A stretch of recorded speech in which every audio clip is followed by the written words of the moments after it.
Hey guys, thanks for watching. Before we get started, make sure to subscribe here to Pheno Boxing and follow us at all our social media platforms at Pheno Boxing, and my personal one is at Adriana_sports. Enjoy. I love always inviting people because sometimes people are sitting there just in their cacks, not even ready for a live. So we're going on to Liam Beefy Smith right now. Just for I'm going to just go a couple of questions on a few random people.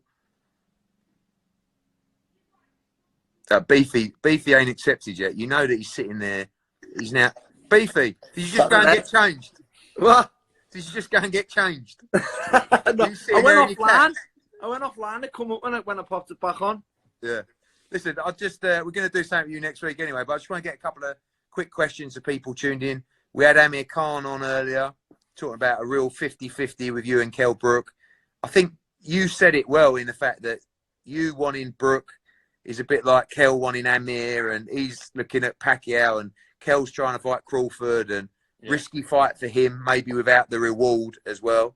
But Josh Kelly picked you over Kell Brook as well. Yeah. Just a few words on that fight. We know you're sensible enough to know how the game works, but obviously a big fight. Yeah, that's why I get people saying, "Oh, he's ducking." Yeah, he's not ducking me, and he's not scared of me. He's fought Golovkin, but I do feel he's scared of losing to me. He's a bigger name than me domestically. He's probably a bigger name than me over in the States, but he's scared of losing to me because it probably ruins what his achievements have done. And the same with Khan. I think Khan's probably the biggest domestic fighter before Joshua, to make a name in the States. And I think Khan's probably scared of losing to Kell. So that's why I've always judged it as Khan's scared of losing to Brook, and Brook's probably scared of losing to me. That's always the way I've looked at it. Mm-hmm.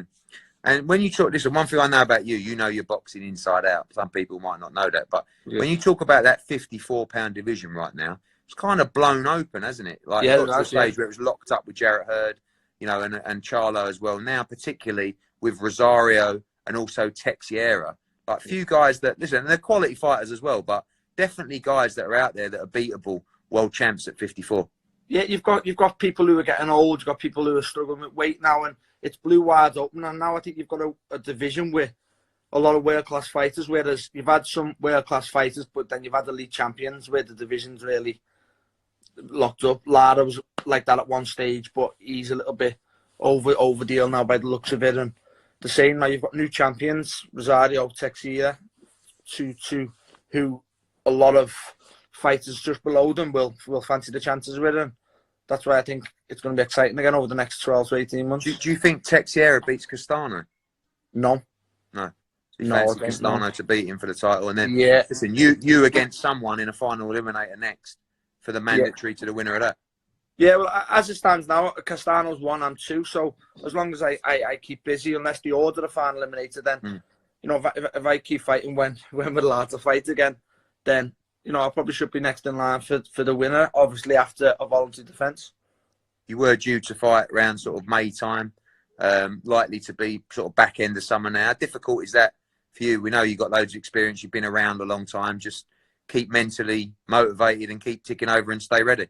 Yeah, it's just the hard part now. Obviously, we know now it's not going to be till the back end of June or July. So the hard part now is to keep yourself active and keep training when there's not much things you can do really. Get out and run and bit of shadow in the garden. There's not many things you can do. So that's the hard part. What's going to be to stay ticking over until you can get back into a gym properly. Good stuff, Beefy. Well, listen, mate, thanks for coming on. Nice one, Ed. Be back soon. Hang in mate. there. See you, mate. After. Take it easy. Bye, mate. All right, guys. We're just going to have a little look who else is watching. You know what we're going to do? We're just going to go on one of our other latest signings. Manchester's an important city for us, and got a lot of good young fighters coming out of there,